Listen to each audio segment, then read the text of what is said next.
My dear brothers and sisters, we are now approaching the most precious and blessed period of the entire year. The final 10 nights of Ramadan are not ordinary nights. These are nights that our beloved Prophet ﷺ treated with extraordinary seriousness and devotion.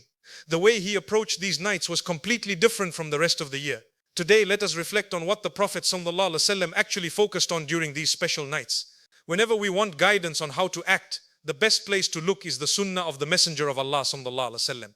Everything we will mention comes directly from his example and teachings, and there is no guidance better than that. Aisha radiallahu anha described something very important about these nights. She said that when the last 10 nights of Ramadan began, the Prophet ﷺ would increase his efforts in worship. He would become more serious, more focused, and more devoted. Many people often ask a very practical question. What exactly should we do during the last 10 nights of Ramadan? The answer is simple. Whatever good deeds you were already doing in the first 20 days of Ramadan, continue doing them, but increase them.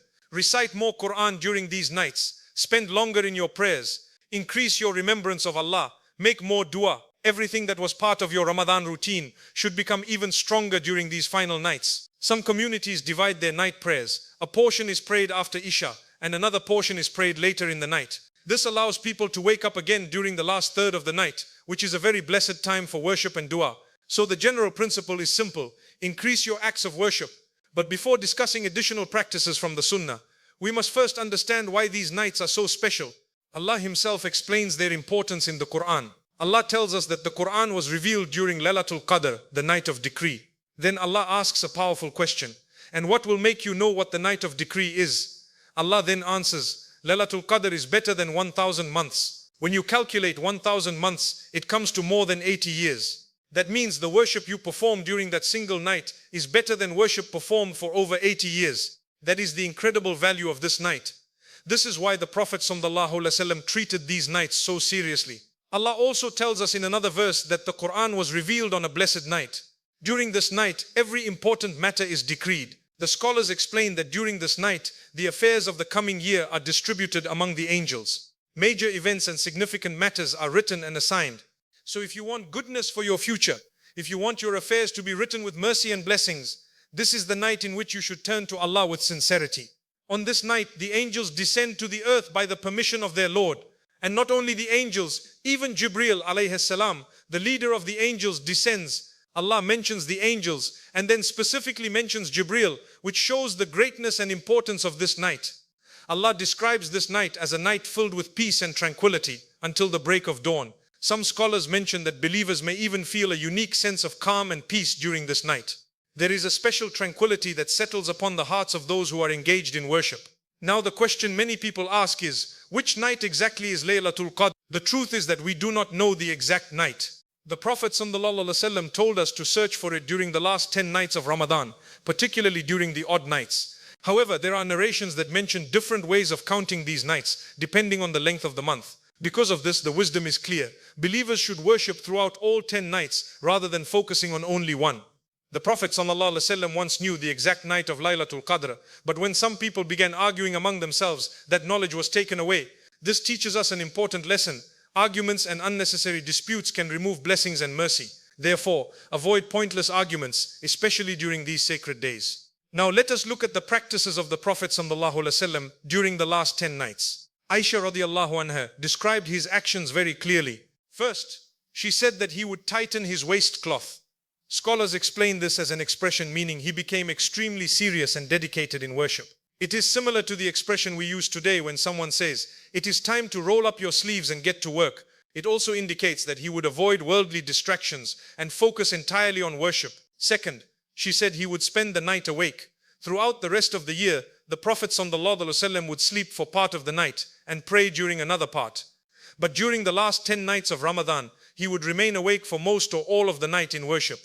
These nights carried immense reward, and the opportunity was too great to miss. Of course, people have different levels of energy. If someone cannot stay awake the entire night, they can rest briefly and wake up again. The goal is not simply to stay awake. The goal is to spend the night in worship.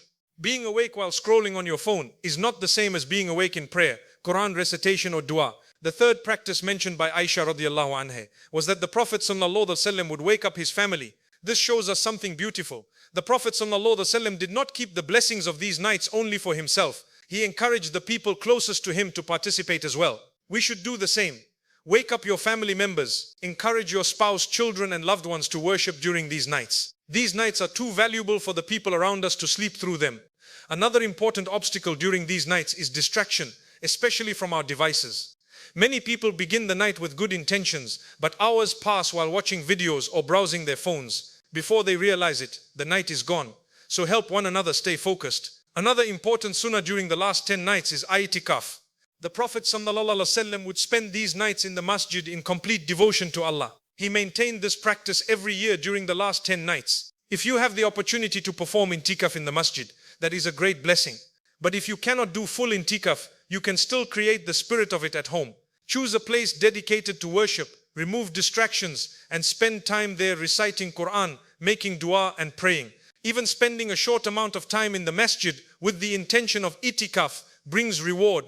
There are also two very important acts the Prophet ﷺ encouraged during these nights. The first is a special dua. Aisha radiyallahu anha once asked the Prophet ﷺ what she should say if she finds Laylatul Qadr. The Prophet ﷺ taught her this beautiful dua. Allahumma innaka afuun tuhibbul afwa fa'anni. Meaning, oh Allah, you are most forgiving and you love to forgive, so forgive me. This simple dua carries incredible meaning. Forgiveness is the foundation of everything. When Allah forgives a person, the doors of goodness open. The second important act is charity. The Prophet ﷺ was the most generous of people, and he was even more generous during Ramadan. Giving charity during these nights is incredibly powerful because if it falls on Laylatul Qadr, the reward is multiplied beyond imagination. Even a small donation during that night could carry the reward of decades of charity. Finally, the Prophet ﷺ encouraged believers to stand in prayer during these nights. Pray as much as you are able. The exact number of units is not the most important thing. What matters is sincerity and effort. Even a small amount of prayer during these nights carries immense reward. When we look at the overall example of the Prophet ﷺ, we see a person completely devoted to Allah during these nights, praying, making dua, reciting Qur'an, giving charity, and encouraging his family to do the same. So we should ask ourselves honestly, are we treating these nights like they are truly worth more than 80 years? Are we acting like people who know that the decrees of the coming year are written during these nights? Ramadan does not come again and again without limit. None of us knows whether we will witness another Ramadan. What we have right now are these nights in front of us. So take them seriously. Wake up your families. Stand in prayer even when you feel tired. Ask Allah sincerely for forgiveness. May Allah allow us to witness Laylatul Qadr. May He accept our worship during these blessed nights. May He write goodness and mercy in our decrees for the coming year. And may He make us among those who are forgiven and freed from the fire during these precious nights. Ameen.